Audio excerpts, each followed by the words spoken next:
Hello and welcome to Punchline Weeklies. I'm your comic strip critic, and this week in comics. In The Amazing Spider-Man, I think that Namor is actually the hero of this particular story. Spidey isn't just useless, he's actually being unintentionally villainous here. Who's doing the writing for this strip? In Dustin, the titular character got a quick temp job as a zombie at a haunted house. Honestly, I think that'd be a ton of fun. Low pay, sure, but the chance to scare the literal crap out of people? Worth it. Let me go get my Freddy Fazbear costume ready. In On the Fast Track, you get to help out with the character's design.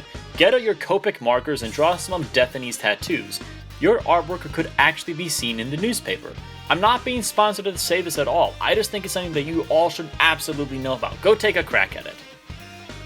In Zits, can you all hear Jeremy's voice rising in pitch as you read this? It's a great example of artwork being used to affect dialogue. Jim Borkman has always been good at this sort of thing, and I love seeing it from him.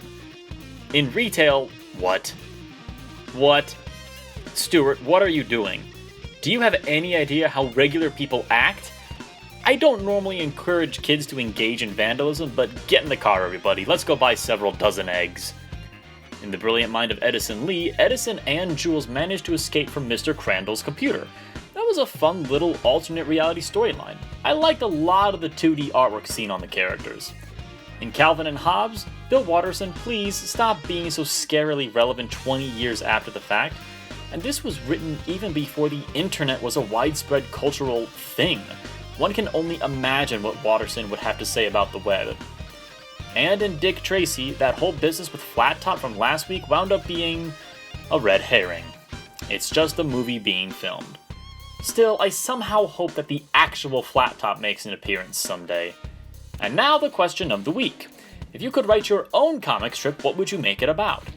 I've had this question asked a lot of times over the show's history, and my answer has always been the same. I want to do a horror comic.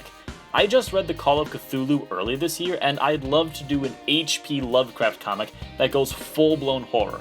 Not comedy horror like Leo or Irma, but full-on, spine-tingling, eldritch horror. Note to self, speaking of Irma, make sure you review that comic for Halloween next year.